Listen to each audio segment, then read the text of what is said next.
बिस्मिल्लाहिर्रहमानिर्रहीम। अस्सलाम वालेकुम नाज़रीन, प्रोग्राम सिटी 10 में मैं हूं आपकी मेज़बान अना यूसुफ। उम्मीद है आप सब लोग ठीक ठाक होंगे। अपना बहुत सारा ख्याल रखिए, अपने प्यारों का बहुत सारा ख्याल रखिए। शहर में धुंध है और कल हमने आपके साथ शेयर भी किया इंतहाई अफसोसनाक वाक़या पेश आया। थोड़ी सी गफलत होती है हमारी, थोड़ी सी लापरवाही होती है जिसकी वजह से खौफनाक तरीन हादसात हो जाते हैं।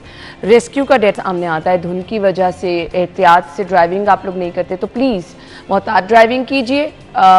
स्पीड अपनी बहुत स्लो रखिए, डिस्टेंस मेंटेन रखिए, चाहे आप शहर में सफ़र करें चाहे आप शहर से बाहर जा रहे हैं। अल्लाह ताला हम सबको महफूज रखे।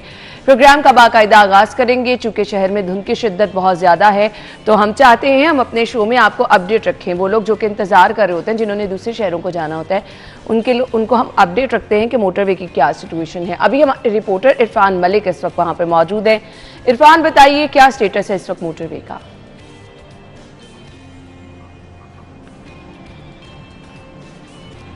जी इरफान, आप तक आवाज आ रही है तो बताइए इस वक्त क्या स्टेटस, क्या है मोटरवे पे, क्या सूरत हाल है?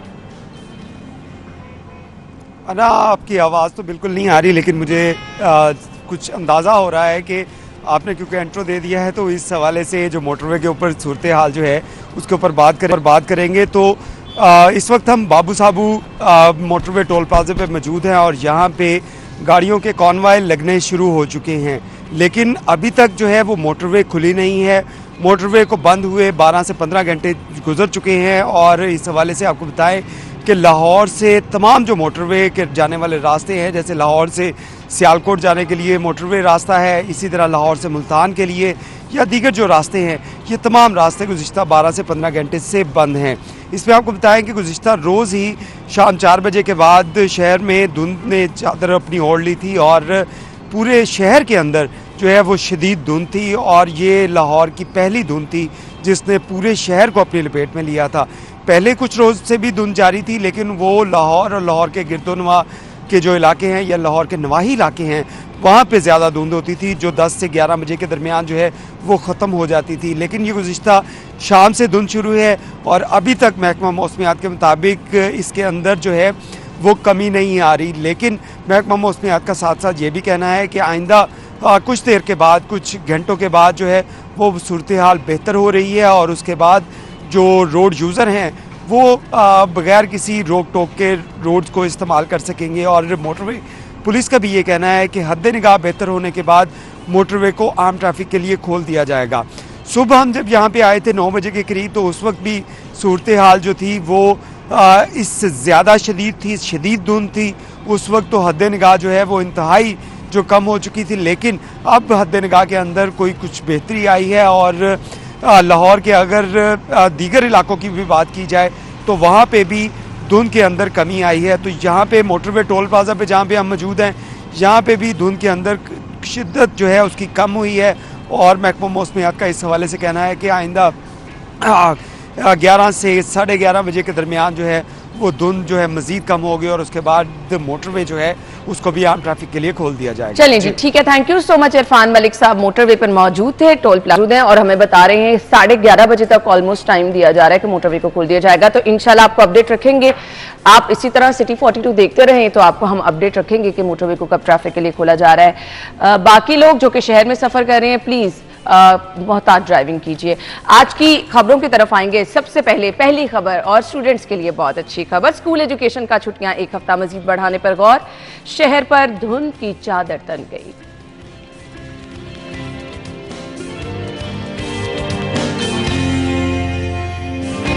अद्वियात बाहर से मंगवाने पर वजीर आला का सख्त नोटिस। लाहौर के बड़े अस्पताल गंगाराम अस्पताल का हाल बेहाल। छोटे सरकारी मुलाजिमीन के लिए बड़ी खबर क्या आ गई है जी। ड्राइविंग में कम कीमत हाउसिंग स्कीम के तहत 245 घर तैयार। और इसके बाद एक्साइज के नाकों की भी बात करेंगे जी।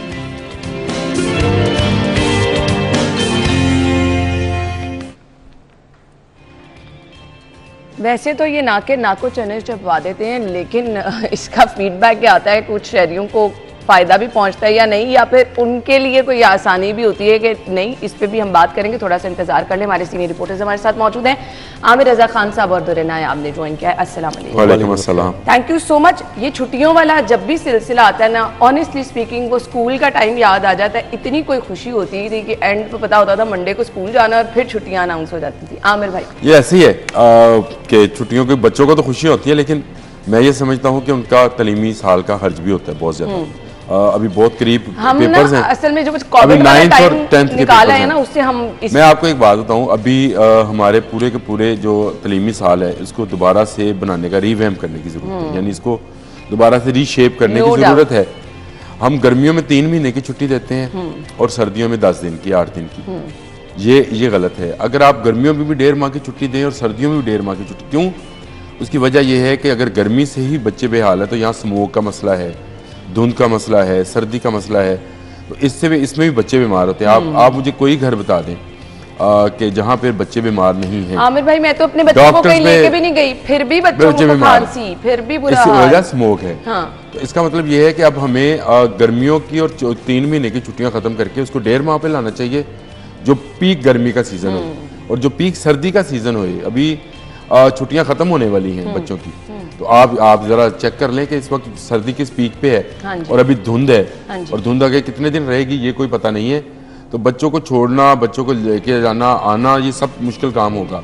मेरा ख्याल है कि अगर निगरान गवर्नमेंट इतना काम कर ही रही है, कल उन्होंने उस बोर्ड का दौरा भी किया है, तो ये ज़रा कैलेंडर जो है, तलीमी कैलेंडर, इसको भी दोबारा रीशेप करने की ज़रूरत है, ताकि बच्चे सर्दियों में भी आसानी से जो है वो अपनी ज़िंदगी गुजारे और गर्मियों में बच्चे भी उनके बाद। तो आपकी अच्छी है दुर्रे नायाब। तालीम और सेहत पे बहुत काम करने की ज़रूरत है। हमें बहुत ज़्यादा फीडबैक लोगों का आता है, वो कहते हैं कि निगरान हुकूमत बहुत अच्छा काम कर रही है, तालीमी इदारों पे बहुत तवज्जो दे रही है, लेकिन तालीमी इदारों में मनशियात इसका इस्तेमाल वो बढ़ता जा रहा है और ख़तरनाक हद तक बढ़ता जा रहा है, और इस पर फौरी फोकस करने की ज़रूरत है, इस पर कंट्रोल करने की ज़रूरत है। आप ठीक है, आप बच्चों को तालीम भी दे लेंगे, पढ़ा भी लेंगे, छुट्टियाँ भी हो जाएंगी, लेकिन जो उनकी नशोनुमा मुतासिर हो रही है, जो आगे उनकी ज़िंदगी तबाह हो रही है, उस पर फोकस करने की बड़ी अच्छी ज़रूरत है।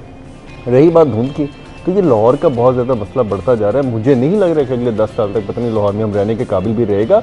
मैं कल इस्लामाबाद गया इत्तेफाक से, सुखेकी से 2 किलोमीटर पीछे ऐसा साफ शफाफ मौसम था कि मुझे खुद हैरान था।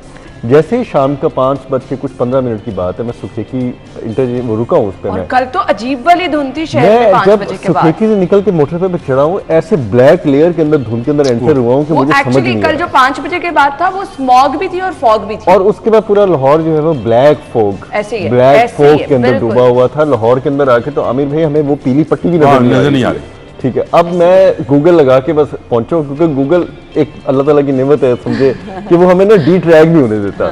आप सड़क पर जा रहे हैं ना, वो आपको सड़क से ही सीधा बताता है, लेकिन नज़र नहीं भी आ रहा है ना, तो आप गूगल लगाएं।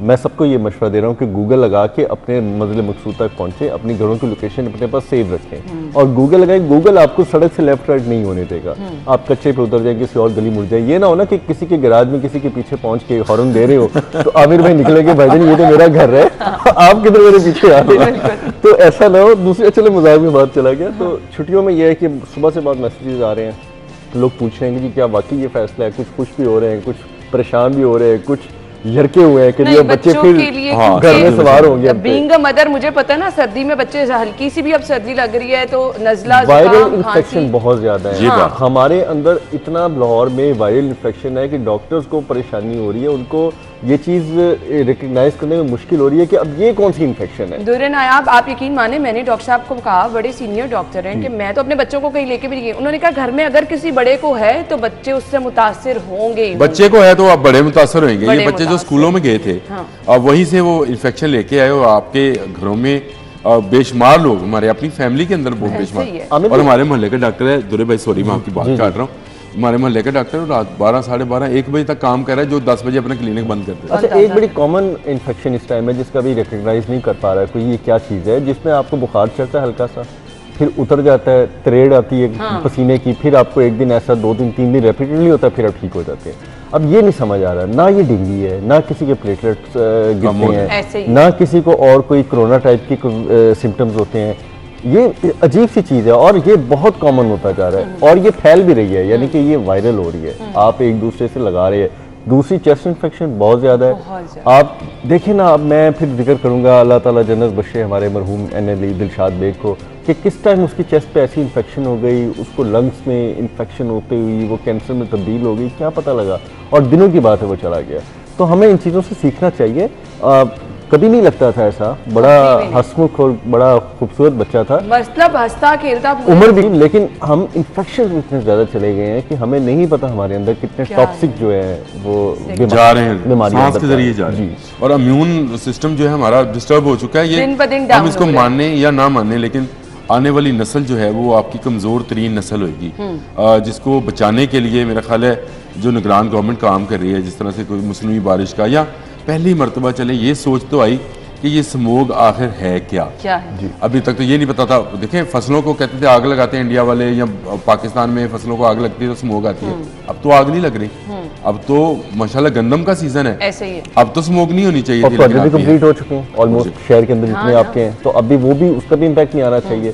अब रिसर्च करने का टाइम है फौरी तौर पर, इमीडिएटली साइमल्टेनियस 5-6 काम करने की जरूरत है। रिसर्च करें आप, उधर से चाइना की टीम जिस तरह आ रही है, बहुत बड़ा इनकलाबी इक़दाम है, 1-2 रोज में पहुंच के वो भी हमें रेस्क्यू करने आ रहे हैं, क्योंकि उन्होंने जिस तरह कंट्रोल किया है चाइना में स्मोक को, हमें उसको सीखने की ज़रूरत है।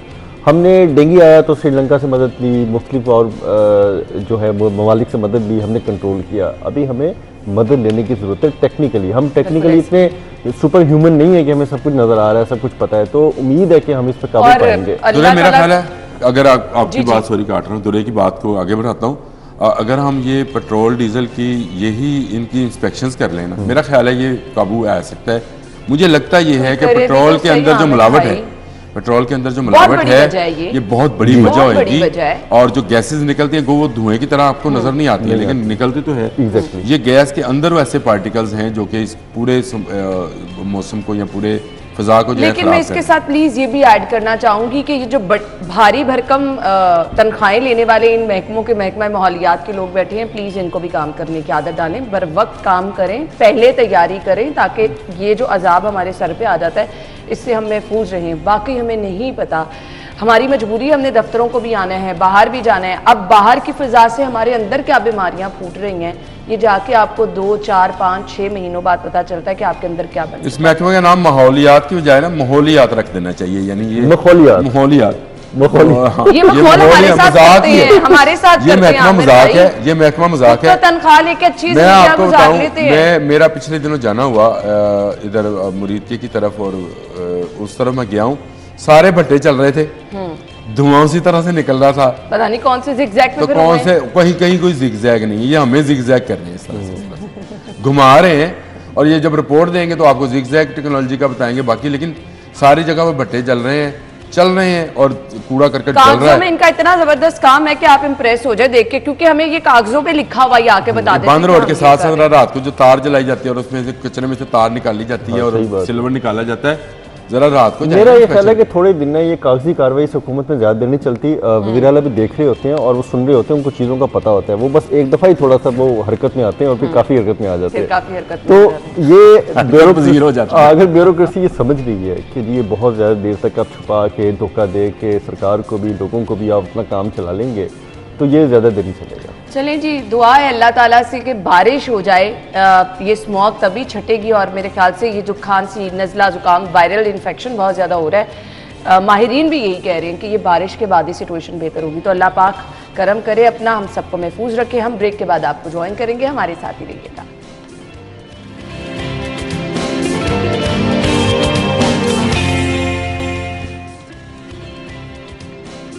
वेलकम बैक वंस अगेन, और बात कर लेते हैं जी, ये काम अब का नहीं चल रहा, माजी में बहुत सारी शिकायत आती हैं और आई थिंक आती रहेंगी, क्योंकि इसमें पूरा एक माफिया मुलव्वस होता है। खबर यह है कि अद्वियात बाहर से मंगवाने पर वज़ीर आला ने नोटिस लिया है। लाहौर के बड़े हॉस्पिटल का हाल क्या है, अभी आपको वो स्क्रीन पे दिखा देंगे। गंगाराम हॉस्पिटल की ये बात हो रही है।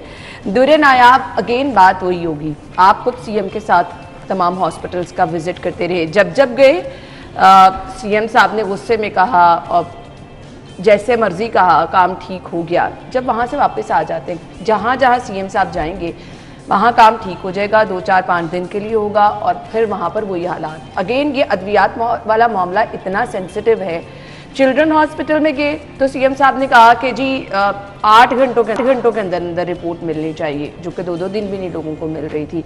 ये अद्वियात वाला मामला बहुत संगीन है, कौन नोटिस लेगा इसका? अच्छा, ये बात यह है कि स्पार्शी कल्चर बहुत ज़्यादा सीनियर डॉक्टर्स में, उनकी MS साहिबान तक लगाने में बहुत ज़्यादा इन्वॉल्वमेंट है।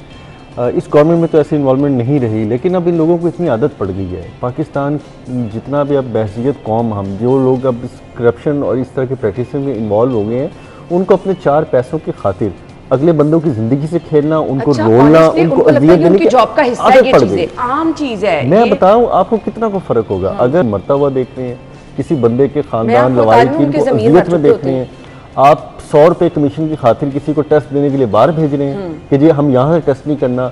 इश्यूज है ना, इश्यूज हैं, इश्यूज हर जगह होते हैं, लेकिन इश्यूज को एड्रेस करने वाली जब गवर्नमेंट आपके साथ खड़ी है तो आप इश्यूज को एड्रेस क्यों नहीं करते? हालात ये थे, सर्विसेज हॉस्पिटल में सीएम गए, उन्होंने कहा जी बताएं एसी क्यों नहीं चल रहे, गर्मियों की बात है। उन्होंने कहा जी वो एसी के बिल नहीं दिए। उन्होंने कहा जी आज ये फैसला यहीं पे होगा। उन्होंने कुर्सियाँ लगाई, उन्होंने कहा जी आए CFO साहब आप बताएं पैसे क्यों नहीं दिए। उन्होंने कहा जी पैसे तो हमारे पास पड़े हैं, क्लेम नहीं हुए। उन्होंने कहा जी AMS एडमिनिस्ट्रेटर जो होता है, उन्होंने कहा जी बताएं क्लेम हमने तो कर दिए थे जी, आगे नहीं मिले। उन्होंने ठेकेदार को पूछा वो कितने माफी नहीं मिले, उसने कहा जी मुझे तो 6 महीने से पैसे नहीं, पैसे आपके पास है, क्लेम आपके पास है, 6 महीने से आप पैसे नहीं दे रहे एक ठेकेदार को, तो वो एसी कैसे चला लेगा बेचारा? घर से मुझे बताएं लाला के पैसे तो नहीं फेंकेगा ना। इतनी ज्यादा संगीन लापरवाही होना तो ये चाहिए था कि वज़ीर आला सिर्फ एक इस कोई कानून की शिक में लाके ना सिर्फ पर्चा देते इंतजामिया पे, फारिग तो बात की बात है ना, पर्चा देते। जिस तरह ये 9 उम्र बच्चे पकड़े जा रहे हैं ना, इनको भी सलाखों के पीछे रखते तो उनको 4 दिन में पता लगता है कि काम कैसे होता है। कानून साजी की बहुत अच्छी जरूरत है। आपकी महकमाना आमिर भाई से इत्तेफाक करेंगे, जितने गफलत होती है महकमाना अमूर में, इसमें भी अब FIRs होनी चाहिए। अच्छा, हम कोई ऐसा सेंट्रलाइज सिस्टम क्यों नहीं बनाते कि खुद हाई लेवल तक पता चलता रहे कि कितनी अद्वियात मरीजों को हर खुदकार सिस्टम, आपका ख्याल है कि खुदकार सिस्टम बनना चाहिए? हाँ जी। तो ये दुल्हे की बात बिल्कुल ठीक है। कैसे बनेगा जब हम बहसीत कौम ही हम इस बात पर नहीं आते कि कोई काम जो है वो प्रोसीजरल तरीके से हो जाए। हर जगह पे पैसे, मैंने आपको एक दिन पहले भी एक प्रोग्राम, इसी प्रोग्राम में कहा था दुरे भाई इनसे कि ये आखिर इतने फ्लाईओवर्स और इतनी सारी चीजें बन गई, ये सारे पैसे कहाँ पड़े थे? पिछली गवर्नमेंट्स के पास भी थे ना, अभी भी हॉस्पिटल्स में भी पैसे हैं। आपकी ब्यूरोक्रेसी जो है ये ऐसी जंजालपुरा है कि जो इसमें जाता है वो फंस जाता है और इसमें से निकलना उसके लिए मुश्किल हो जाता है कि अपना जिंदगी को सही तरीके से आप सोच भी सकते हैं जिस तरह की ये TC करते हैं, एक मिनिस्टर करते हैं। अभी मैं आपको मजे का लतीफा सुनाता हूं। एक मिनिस्टर साहब थे, वो उतरे, उनके पास 18 मॉडल की गाड़ी थी जो मिनिस्टर्स को दी जाती है ना, 5 साल पुरानी गाड़ी थी। वो उतरे, एक सेक्रेटरी साहब आए हैं, वो गाड़ी 0 metre brand new Honda Civic पे उतरे, जो तकरीबन इस वक्त 1.25 करोड़ रुपए की।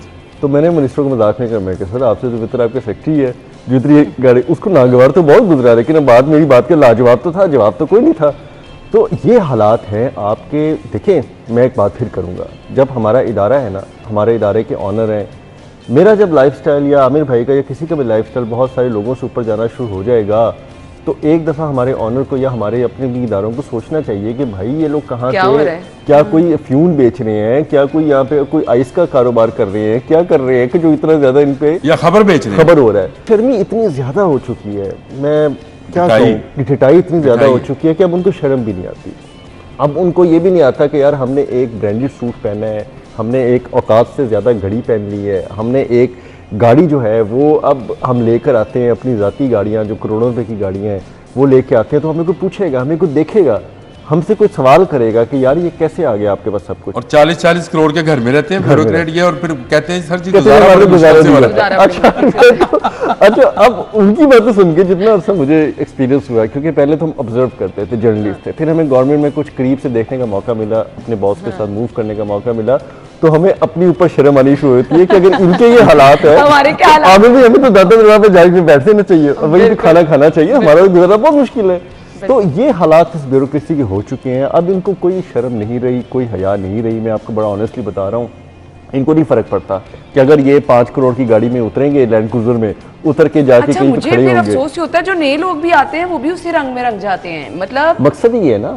मैं आपको बताऊं, एक सरकारी हॉस्पिटल के अंदर मेरी सिस्टर का ऑपरेशन था, पित्ते का ऑपरेशन था। इन्होंने कोई दवाइयाँ अद्वियात लिख दी हॉस्पिटल वालों ने ना, कि ये बाहर से आएंगी। वो कोई 12-13 हज़ार रुपये की, उस जमाने में, आज से मैं 15-20 साल पहले की बात कर रहा हूँ। 15,000 रुपये की मेडिसिन आई, मैं अपने कज़न के साथ गया, जाके लेके आया, अल्लाह आके हमने ना वो रख दी। अच्छा, वो सिस्टर को ले गए, ऑपरेशन कर दिया, सारा कुछ हो गया, वो दुआत वहीं की वहीं पड़ी रही। यानी वो उस जमाने की 15,000, आप ये समझे कि इस वक्त 75,000 रुपये की बिल्कुल ऐसे ही, ऐसे ही वो वहीं की वहीं। अच्छा, हमने हॉस्पिटल वालों ने ना दोबारा पूछा, ना हमने उनसे पूछा, वो अद्वियात हमने उठाई, जाके उस दुकान को वापस की, पैसे उससे ले लिए। लेकिन आप अंदाज़ा करें कि इस तरह से अद्वियात मंगाते हैं, आपका ऑपरेशन भी हो जाता है आपका, और हम उस सरकारी हॉस्पिटल के प्राइवेट रूम में थे और वहाँ पे ये हाल था। तो मुझे आप बताएं वार्ड्स में क्या हाल होता है। अभी मैं हॉस्पिटल रह के आया हूँ, मैं हॉस्पिटल के अंदर, दुरे भाई, वहाँ पे ठेकेदारी सिस्टम ने सफाई का निज़ाम तबाह कर रखा है। ठेकेदार के जो बंदे हैं वो, क्योंकि ठेकेदार को जवाबदेह हैं, वो हमें, आपको या गवर्नमेंट को जवाबदेह नहीं है। कोई एमएस उनसे नहीं पूछ सकता सफाई का। ये कल गंगाराम में जो कुछ हुआ है, ये सिर्फ ठेकेदारी सिस्टम है, वो मुलाजिम तो है नहीं। या तो वो सरकारी मुलाजिम है तो उनको डर हो कि हमें मुअत्तल कर दिया जाएगा, नौकरी से निकाल दिया जाएगा, हमारी इस टाइम से इस टाइम तक ड्यूटी है। ठेकेदार को पैसे देकर, ये एक मजे की बात मैं आपको अगली बात बताने लगा, ठेकेदार इनको पैसे नहीं देता सफाई के, ये ठेकेदार को पैसे देते हैं। वो कैसे देते हैं कि आपने किसी बेड के करीब से कोई सफाई करानी है ना, तो आप उनको पैसे देंगे। आपने बेड को एक जगह से दूसरी जगह मुंतकिल कराना है तो आप पैसे देंगे। आपने मरीज़ के लिए व्हील चेयर लानी है तो इनको पैसे देंगे।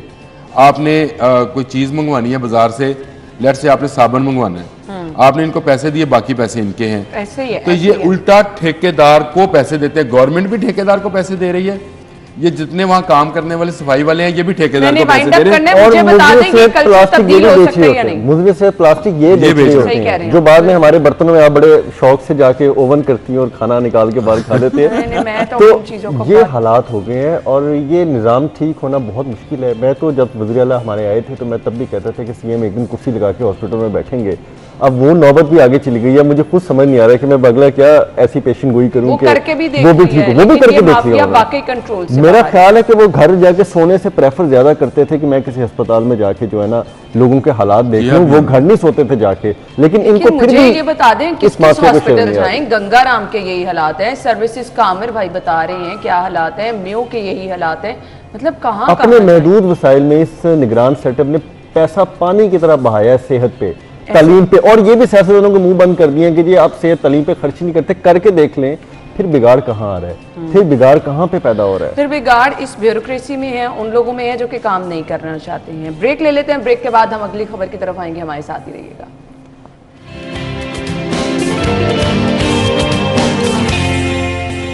Welcome back once again. खबर क्या है जी, छोटे सरकारी मुलाजिमीन के लिए बड़ी खबर क्या आ गई है।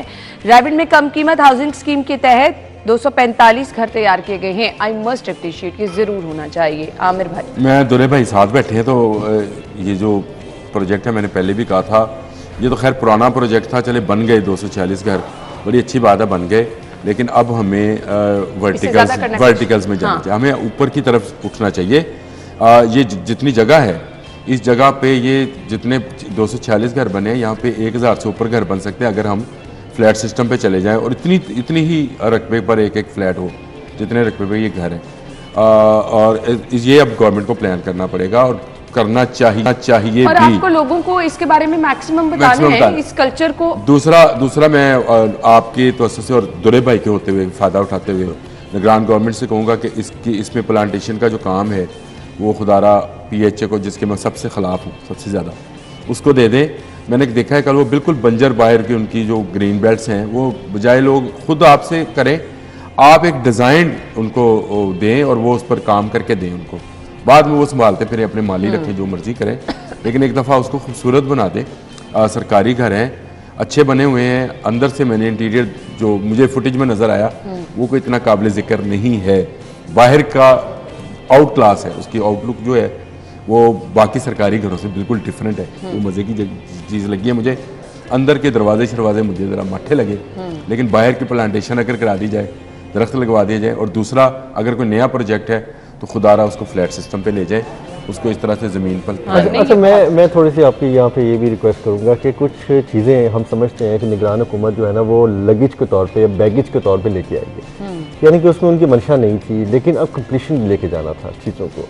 तो 80% तो उन्होंने पिछली हुकूमतों की बैगेज क्लियर किए हैं हमारे इस सीएम ने, और बैगेज क्लियर करते करते अब कुछ अपनी जब बात आ रही है तो ज़ाहिर बात है टेन्योर भी है, आपके इख्तियारात भी महदूद हैं, आपके लिए बड़ा मुश्किल है, आपने गैर जानिबदार भी रहना है, बहुत सारे मसाइल हैं, चैलेंजेस हैं, उसमें फ़ैसले करना भी मुश्किल हो जाता है।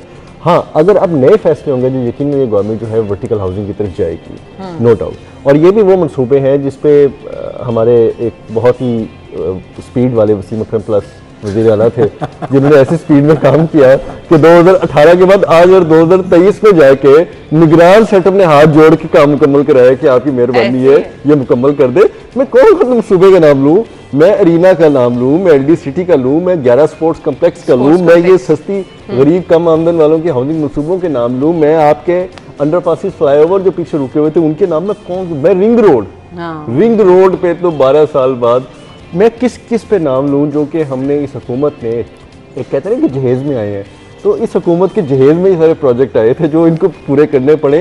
और ये इतनी बड़ी मिसाल है, कहीं पूरी दुनिया में मुझे आप कोई एक मिसाल बता दें, चाहे ट्रम्प गवर्नमेंट की बता दें कि ट्रम्प गवर्नमेंट को छोड़े मनसूबा अगर बाइडेन गवर्नमेंट ने मुकम्मल किए थे तो मैं यहाँ पे हाजिर हूँ, बता दें भाई अगर ये गवर्नमेंट कंप्लीशन के लेके जा रही है तो इन गरीब लोगों के पैसे हैं, इन लोगों के उस पर पैसे लगे हुए हैं, ठेकेदार को फर्क नहीं पड़ता, वो कमीशन लेके एडवांस पेमेंट लेके अपना माल साइड पे करके थोड़ा बहुत काम करके पोछा पाछी करके निकल जाता है, उसको नहीं फ़र्क पड़ता। फ़र्क किसको पड़ता है? जिसका हमारे टैक्सों का पैसा लगा होता है। और अमानतदारी क्या होती है कि जो बंदा ऊपर आके बैठा है उसने आपके टैक्स के पैसों को यूटिलाइज करने का फैसला किया है, आपके लिए एक मफादी आमा का मनसूबा खोला है, उसको कंप्लीशन का ज़िंदगी उसकी जिम्मेदारी है कि तमर्गे दम कहते हैं कि इसको कंप्लीशन करवानी है। ये नहीं हो सकता कि वो आप घर जाके बैठ के या बलोचिस्तान में एक सैर कर रहा है वसीम अकरम प्लस, ये नहीं हो सकता।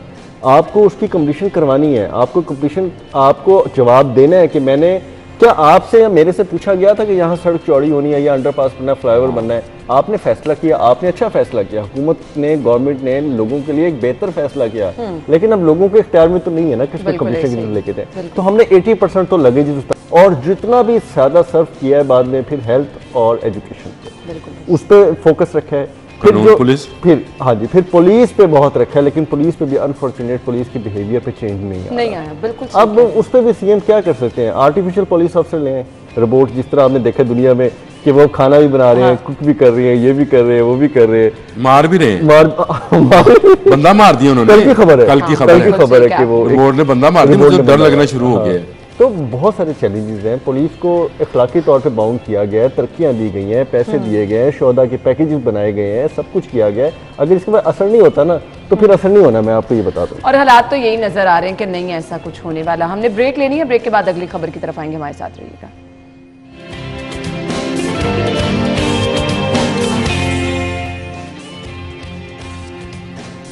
Welcome back once again. खबर है जी 6 माह में 2 अरब 84 करोड़ का टोकन टैक्स वसूल किया गया है। 2 माह में एक्साइज के नाके हैं, काम कर गए हैं। ये लोगों को तो नाको चने, मैंने पहले भी कहा था, चुपवा रहे हैं। इतना पैसा इकट्ठा कर लेते हैं और लोग बेचारे नंबर प्लेट के हसूल, स्मार्ट कार्ड के हसूल, ये रूटीन के इनका काम है जो कि हमेशा इतना बैकअप होता है कि ये कर ही नहीं पा रहे हैं और नई से नई चीज़ें इंट्रोड्यूस कराते जाते हैं सिर्फ पैसे कमाने के लिए। दुरे नायाब, देखिए हमने आगे चलना है और पीछे छोड़ना है, ठीक है? ये कहावतें ऐसे नहीं बनी होती, ये हम लोग के रवैयों से बनी होती है कि आगे चली जा रहे हैं और पीछे छोड़ी जा रहे हैं।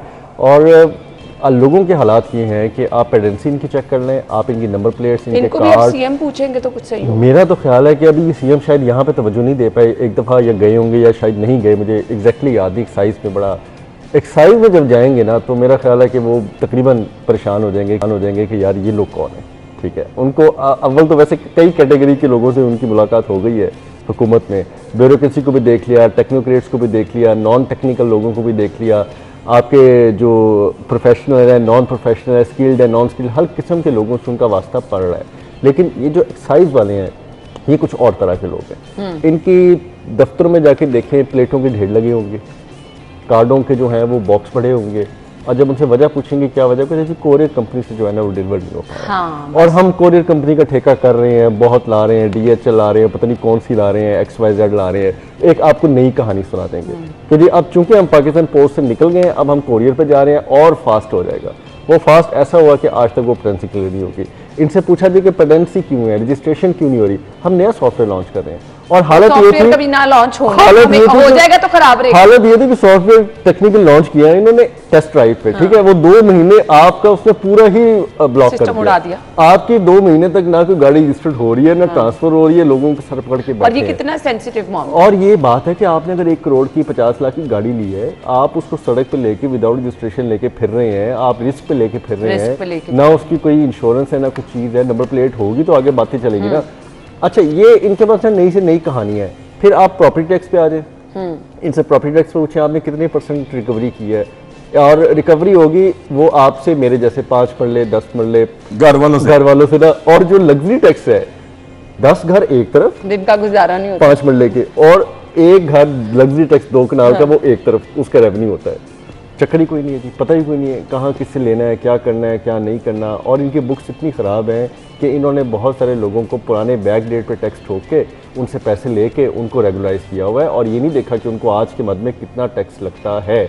आप प्रोसीजरल बाईपास करते हैं, आप 2005 का टैक्स का जो बनता है वो 2010 में ले रहे होते हैं, 2010 में 2020 में ले रहे होते हैं। ये वो चीजें दुरे नायाब हमारे बचपन से ऐसे इनका सिस्टम चलता आ रहा है। आमिर भाई, इनमें वाकई कोई तब्दीली नहीं आई है सीरियसली। अच्छा, मुझे तो वैसे हैरत नहीं हुई कि 2 अरब रुपया बहुत कम पैसा बनाया। एक अफसर है एंटी करप्शन ने पकड़ा है एक्साइज में से, मोटर ब्रांच के अंदर से, उसने पिछले 2 साल के अंदर 60 करोड़ रुपया लिया लोगों से, और उसने एक शनाख्ती कार्ड पे 200 गाड़ियां रजिस्टर्ड की हुई हैं जी। आप मुझे बताएं, वो एक बंदा 60 करोड़ तो पूरे महकमे में कितना पैसा होएगा? ये 2 अरब रुपया तो मेरा ख्याल है ये पीनट भी, उस मूंगफली का दाना भी नहीं है जो इस समंदर के अंदर से निकाला गया है। और ये 60 करोड़ रुपये एक बंदे का था, कोई 2-2.5 करोड़ रुपये एक बंदे का था, कोई 3 करोड़ रुपये एक बंदे का, और 4-5 लोग पकड़े गए, एंटी करप्शन ने पकड़े हैं। वैसे आप मुझे बताइए, ये बात सही कह रहे हैं निगरान वज़ीर आला, जिस दिन एक्साइज होंगे ना तब पता चलेगा कि कहाँ किस ठेके की शराब के ठेके पे एक्साइज वाले कमाते हैं। मैं उस तक तो आया नहीं था सर। अफीम के ठेकों पर कैसे कमाते हैं आज भी, आज के दिन तक भी, और ये कितनी निकलती है और कितनी पी जाती है और कितनी वैसे आमिर भाई वो ना ही जाए तो बेहतर है, क्योंकि वसीम अकरम प्लस गए थे एक दफा और उन्होंने याद है एक कंपनी को ठेका दे दिया था और उसी ने लैब में तलब प्रोग्राम किया था वो वाला बिल्कुल एक ही काम किया था, उन्होंने एनओसी दिया था एक्साइज में और वहां भी पकड़ हो गई। मुझे वाइंड अप की तरफ जाना है। जिन्होंने दुरे ने तो प्रॉपर्टी का भी बता दिया, मैंने आपको बता दिया कि और भी काम है। सीएम साहब आपसे इल्तमास है कि जाएं जरा तो पता तो करें क्या है, क्योंकि यहाँ अशद जरूरत है नजरसानी करने की। यहाँ जो मामला चल रहे हैं अगर वो कंट्रोल ना हुए तो लोगों की जेबों से ऐसे पैसे जाते रहेंगे और काम कुछ नहीं होगा, डिलीवर कुछ नहीं होगा। थैंक यू सो मच, बहुत बहुत शुक्रिया। नाज़रीन, हेडलाइंस के बाद हम आपको ज्वाइन करेंगे।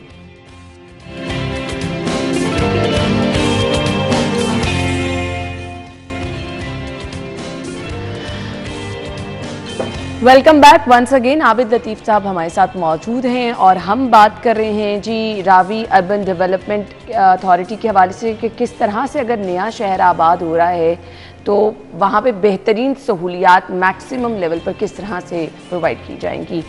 सो अब हम बात कर लेते हैं जो स्मॉग का हमें सामना है और आने वाले सालों में अगर कुछ ना हुआ तो ये ख़तरनाक हद तक जा सकता है। सो ऐसे में रूडा क्या कर रहा है? जी देखें, स्मॉग ना सिर्फ आने वाले वक्त में बल्कि हम आई थिंक ख़तरनाक लेवल पे तो पहुंच गए हैं। अब जो स्मॉग होती है वो देखें तो उसकी वजह सबसे बड़ी जो है वो हमारे जो हाइड्रोकार्बन हैं 80% तो वो वजह है जी। फिर उसके बाद जो वजह है वो फैक्ट्रीज़ में ऐसी चीज़ों का बर्न करना जिनसे ये नाइट्रोजन, जिनसे ये कार्बन डाइऑक्साइड और ये वाली गैसेस, सल्फर के भी कंटेंट पैदा होते हैं, वो सारी चीज़ें और भी ट्रेस एलिमेंट्स जो हैं आते हैं। और तीसरी चीज़ जो है वो जो किलन्स हैं या ऐसी जगहें जहाँ से अनट्रीटेड धुआं बहुत ज़्यादा निकलता है, ब्रिक किलन्स हैं, और स्टबल का जलाना। अच्छा, अब स्टबल का जलाना जो है वो अगर आप इसमें देखें तो क्योंकि जो पैटर्न क्रॉप्स का ऐसा है दोनों तरफ, ईस्टर्न पंजाब में और इस हमारे वाले पंजाब में, कि वो एक ही पैटर्न है, तो उसमें जैसे ही अब वो मुंजी की या चावल की फसल ख़त्म होती है तो उसको जल्दी से दूसरी क्रॉप लगाने के लिए और क्योंकि एफर्ट से बचने के लिए, कॉस्ट से बचने के लिए उस पर जला दिया जाता है। उस तरफ भी बहुत जलाया जाता है। और हमारा अगर हम कंट्रोल भी कर लें तो उस साइड से जो सर्दियों में या इस मौसम में धुआं इधर आता है। तो अब अगर इसको आप देखें इस बैकग्राउंड को तो ये सारी की सारी जो एफर्ट है आई थिंक ये अडॉप्टेशन हमें करनी पड़ेगी, एक अवेयरनेस करनी पड़ेगी। तो पहले तो रूडा ये काम कर रहा है कि हमारी बहुत अवेयरनेस कैंपेन, हम पिछले 3 महीने से अवेयरनेस कैंपेन कर रहे हैं, न्यूज़पेपर्स के थ्रू भी ये किया, पब्लिक जो है वो के साथ आप कह लीजिए जो पब्लिक मीटिंग्स हैं उसके अंदर भी हमने किया। इंडस्ट्रियल एरिया में हमारा जो एनवायरनमेंट डिपार्टमेंट है वो पिछले कुछ 2 महीने से रेगुलरली वहाँ जाके इन सारी चीज़ों को ना सिर्फ मॉनिटर कर रहा है बल्कि इन्फोर्स करने की भी कोशिश कर रहे हैं। बहुत सारे जो फैक्ट्रीज़ हैं उसमें हमने स्क्रबर्स भी लगवाए, गो कि वो पूरे अभी कंप्लीट नहीं हुए। आउट ऑफ आप कह लीजिए कि 140 अभी 40 के करीब फैक्ट्रीज में स्क्रबर्स लगे हैं, लेकिन बाकी भी लग रहे हैं, तो इन्फोर्स करने की भी कोशिश की जा रही है। फिर एक अवेयरनेस कैंपेन है, फिर पब्लिक हेयरिंग्स की जा रही हैं, और फिर एक इसके साथ साथ अगर आप देखें तो जो रूडा के इलाके के अंदर यानी जो हमारा एरिया बनता है दरिया के साथ, जहाँ पे हमारी जो कॉलोनीज़ या जो सेटलमेंट्स हैं वहाँ पे उन लोगों को जाके उनके ऑफिसेज़ में भी उनकी जो अवेयरनेस है वहाँ उनको भी बताया जा रहा है कि इन सारी चीज़ों को वो किया जाए। और फार्मर्स जो हमारे एरिया में आते हैं उनको भी इंगेज किया गया है, और जो ज़िम्मेदारों और उनको इंगेज किया गया है जो हमारी ज़िम्मेदारों की ऑर्गेनाइजेशन है उसके थ्रू, कि उनको एजुकेट करें कि यहाँ पे वो ना चलाएं। तो काफ़ी हद तक ये मेजर्स लिए हैं और ये लिए जा रहे हैं। ये तो आप कह लीजिए कि एक्टिव मेजर्स हैं, और जो सीक्वेस्ट्रेशन के मेजर्स हैं उसमें एक मैसिव कैंपेन जो हमारा रक जोक और बाकी भी जो 9 फॉरेस्ट हैं उनकी अंदर है, जिसमें हर साल बहुत सारे ट्रीज प्लांट किए जाते हैं, और जो ग्रीन कवर है फॉरेस्टेशन का उसको बढ़ाया जाता है। आई थिंक ये बहुत ज़रूरी है, और अगर हमने ये ना किया तो आने वाले टाइम में हम ये इन्वायरमेंट तो तबाह होता देखेंगे अगर आपने ग्रीनरी को ना बढ़ाया। हम यहाँ पे ग्रीन बेल्ट्स के हालात देख रहे हैं, बिल्कुल खाली ग्रीन बेल्ट्स पड़ी हैं, जहाँ कहीं दरख्त हैं उनको भी काटा जा रहा है। तो आई मस्ट अप्रिशिएट जिस तरह से ये वाला इनिशिएटिव लिया जा रहा है। सो आपका एक प्रोजेक्ट है चहार बाग, हमेशा मैंने उसके बारे में बड़ी अट्रैक्शन सुनी है, कुछ हमारे नाजरीन को बताएं स्पेशल क्या है वहाँ पर? अच्छा जी, चहार बाग जो है वो आप जैसे जानती हैं वो हमारा एक प्रोजेक्ट है जिसमें हम ऑल सेगमेंट्स ऑफ सोसाइटी के लिए रेजिडेंशियल जो प्लॉट्स हैं वो वहाँ पे हैं और लोगों को वो दिए जा रहे हैं। और जो हमारा पहला उसका फेज़ था वो तो almost very successful, almost it is sold out, और जो दूसरा फेज़ है वो भी अब लॉन्च हो गया। सो ये बेसिकली एक मॉडर्न, एक not the elitist but modern facilities के हिसाब से और एनवायरनमेंट फ्रेंडली एक ऐसा आप कह लीजिए कि एक सेटलमेंट, एक रेजिडेंशियल एरिया होगा जिसको शायद लोग एमुलेट कर सकें, जिसको कॉपी कर सकें। इसके अंदर बहुत सारी चीज़ें हैं जिसको हम कर रहे हैं। इवन हमने जो यहाँ पे सस्टेनेबिलिटी है वो इनग्रेन है इसके कॉन्सेप्ट के अंदर, यानी ये प्योर कोई कमर्शलाइज्ड या कमर्शलाइजेशन का प्रोजेक्ट नहीं है। ये एक हमारा वो प्रोजेक्ट है कि जिसको हम बाकी, क्योंकि अब जब शहर बनेगा और शहर में और भी सेटलमेंट्स आएंगी तो this will be taken as a model, जिसमें हमने इवन स्मार्ट सिटीज़ का कॉन्सेप्ट, सस्टेनेबल सिटीज़ का कॉन्सेप्ट, और इवन बिल्डिंग्स के अंदर जो US ग्रीन बिल्डिंग काउंसिल है उसके जो रूल्स और उसके मुताबिक जो लीड्स का कॉन्सेप्ट है, सस्टेनेबल और एनर्जी फ्रेंडली बिल्डिंग्स, ये सारा कॉन्सेप्ट हम इसके अंदर लेके आ रहे हैं। तो जब अब इसकी position soon with in coming months, I think I would, मैं सर्टन तो नहीं कर सकता लेकिन मे बी जुलाई, अगस्त, सितंबर इन आने वाले साल के अंदर जब इसकी पोजीशन होगी तो ये सारी चीज़ें आपको होती हुई नजर आएंगी। तो the smart concept of a smart city, sustainable city and the energy and environment friendly buildings ही आपको नजर आएगी। That's really great. सर मैं आपसे जानना चाहूँगी, क्योंकि हम शहर में रहते हुए जिन मसाइल को फेस करते हैं ना, तो मुझे लगता है कि वो मसाइल अब नई जगहों पर नहीं होने चाहिए। हमारे यहाँ पर universities, school, colleges I think कम होते चले जा रहे हैं और उनमें वो फैसिलिटीज़ नहीं हैं जो होनी चाहिए। हॉस्पिटल्स, ये चीज़ें ज़रूरी हैं। सो रूडा क्या इन तमाम चीज़ों पर भी उसी तरह से काम कर रहे हैं जिस तरह आप अपने बाकी सेगमेंट्स पे कर रहे हैं? जी बिल्कुल कह रहा है, क्योंकि हमने तो जो हमारे प्रिस्टिंग्स हैं जिसमें पूरे इसको डिवाइड किया गया है उसके अंदर डिफरेंट सिटीज़ हैं, लाइक मेडिकल सिटी है, एजुकेशन सिटी है, ये तो एक्सक्लूसिव हैं, और फिर स्पोर्ट्स सिटी है। सो ये खाली मेडिकल की और एजुकेशन की फैसिलिटीज़ भी कम नहीं हो रही बल्कि स्पोर्ट्स की फैसिलिटीज़ भी कम हो रही है। All these three things are actually linked. So we have all these cities. उसके अलावा जो भी सेक्टर डेवलप हो रहा है उसके अंदर a hospital, a university, playgrounds, they are already inbuilt. देखिए इसके अंदर 3 चीज़ें हैं। एक तो ये कि जो हमारा FAR है जो हमने रखा हुआ है वो इस तरह से रखा हुआ है कि जो ग्रीन एरियाज़ हैं with in the buildings, intra society या जो भी आप डेवलप कर रहे हैं वो, और उसके आउटसाइड उसकी पेरिफेरी पे, अगर आप इस सबको मिला लीजिए तो जो ग्रीन कवर है वो अबाउट 20 से 30%, which is nowhere in the country. Actually जो बाकी सारी आप देख लीजिए जो अच्छी सोसाइटीज़ भी हैं वहाँ पे 5 से 6% ग्रीन कवर है। सो इसके साथ साथ और बहुत सारी चीज़ें लाइक जो पेडेस्टेरियन ट्रैक्स, फिर जो पेडेस्टेरियन ओरिएंटेड डेवलपमेंट है वो जिसको हम POD कहते हैं, उसकी बेस पे सारी की सारी डेवलपमेंट हो रही है ताकि आने वाले टाइम में जब वो वाली जगह बने जो कि जिनको हम बना रहे हैं तो वहाँ पे गाड़ी का इस्तेमाल, वहाँ पे साइकिल और पैदल चलने के ज़्यादा मौके हों लोगों के पास कि बजाय they should you know, again जो आप स्मॉग की बात कर रही थी कि हम स्मॉग की बात करें और हाइड्रोकार्बन का जिक्र करें और उस पे हम करें, तो उससे आई थिंक वो जो अब लेटेस्ट कॉन्सेप्ट है इंटरनेशनली भी कि जो नए शहर हैं वो ऐसे बन रहे हैं जिनमें इस कॉन्सेप्ट को, तो हमारे भी मास्टर प्लान के अंदर POD का कॉन्सेप्ट इनबिल्ट। चलें जी, ये तो बहुत ज़बरदस्त चीज़ें हैं, आई मस्ट अप्रिशिएट और आई विश कि ये काम जल्दी जल्दी हों क्योंकि वाकई एक्साइटमेंट होती है ये सब चीज़ें सुन के। हम चाहते हैं कि ये चीज़ें हमें ऑन ग्राउंड नज़र भी आएँ ताकि लोग इससे फैसिलिटेट हो सके, सुकून लोगों की जान को आ सके।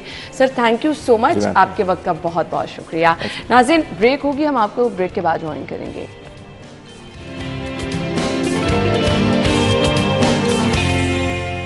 वेलकम बैक और अब आपको बताएंगे आज का मौसम कैसा होगा टुडेज वेदर में। अच्छा जी, कोमल हमें ज्वाइन कर रही है, मौसम की सूरत हाल वो बताएंगी। ओवर टू यू कोमल।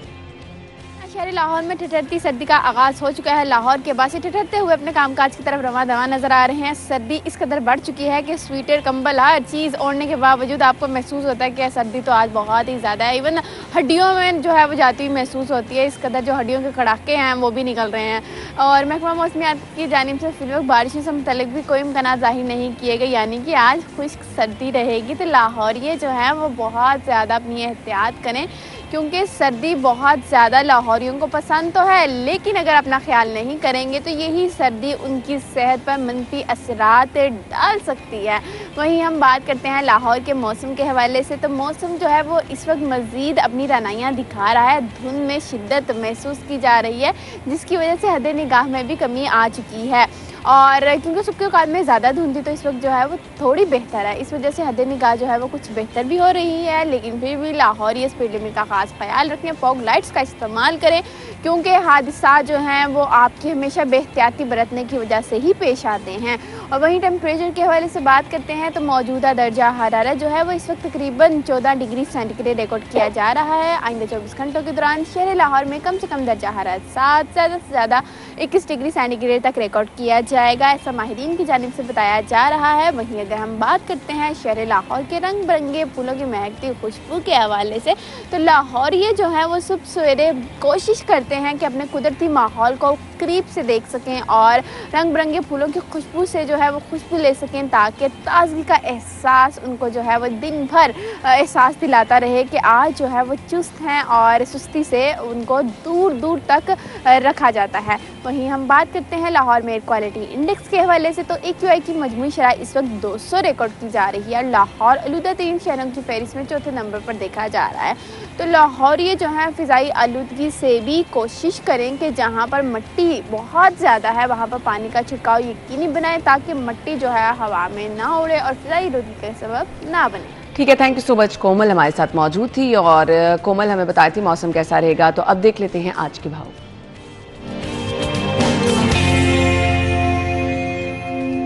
अच्छा जी, आज के भाव हमें बताने के लिए अक्सा हमारे साथ मौजूद हैं। So over to you Aqsa. अनाज सब्जियों की कीमतों में आज भी उतार चढ़ाव का सिलसिला देखने में नजर आ रहा है। ओपन मार्केट में जिस रेट पर सब्जियां फरोख्त की जा रही हैं और जो सरकारी रेट मुकर्रर किए गए हैं उनमें खासा फ़र्क देखने में नजर आ रहा है। खासा फ़र्क इस तरह से देखने में नजर आ रहा है कि दुकानदार 20, 30 से 50 रुपये बढ़ाकर जो है सब्जी को फरोख्त करते हुए दिखाई दे रहे हैं। अगर सब्जियों की कीमतों के हवाले से बात करें तो जो आलू की सरकारी कीमत है वो 55 रुपये फ़ी किलो मुकर्रर की गई है, जबकि उसको ओपन मार्केट में 100 से 150 रुपये की कीमत में फरोख्त किया जा रहा है। प्याज की सरकारी कीमत के हवाले से बात करें तो प्याज की सरकारी कीमत 180 रुपये फी किलो मुकर्रर की गई है, जबकि इसको ओपन मार्केट में 200 से 250 रुपये की कीमत में फरोख्त किया जा रहा है। टमाटर की कीमत के हवाले से बात करें तो टमाटर की सरकारी कीमत 90 रुपये फी किलो मुकर्रर की गई, जबकि इसको ओपन मार्केट में 200 से 250 रुपये की कीमत में जो है फरोख्त किया जा रहा है। लहसुन की कीमत के हवाले से बात करें तो लहसुन की सरकारी कीमत 410 रुपये फी किलो मुकर्रर की गई, जबकि इसको ओपन मार्केट में 450 से 500 रुपये की तक की कीमत में फरोख्त किया जा रहा है। अदरक की कीमत के हवाले से बात करें तो अदरक की सरकारी कीमत 385 रुपये फी किलो मुकर्रर की गई, जबकि इसको ओपन मार्केट में 400 से 450 की कीमत में फरोख्त किया जा रहा है। मजीद ऐसी सब्जियां जिसको 50-100 रुपये बढ़ाकर जो है दुकानदार फरोख्त करते हुए दिखाई दे रहे हैं। जब शहरी यहाँ पर सब्जियां फरोख्त करने के लिए, जब सब्जियां खरीदने के लिए आते तो इस हवाले से शिकवा करते हुए दिखाई देते हैं कि प्राइस कंट्रोल कमेटियाँ जो है इस हवाले से कोई एक्शन नहीं ले रही। ताहम उन्होंने मुतालबा किया है कि इस हवाले से कोई प्रॉपर एक्शन लिया जाए ताकि उस रेट पर। Thank you so much Aqsa, आपका बहुत बहुत शुक्रिया। नाज़रीन, आप अपना ख्याल रखिएगा। हमारी और आपकी मुलाकात होगी कल सेम टाइम पर, तब तक के लिए इजाज़त दीजिए। अल्लाह हाफ़िज़।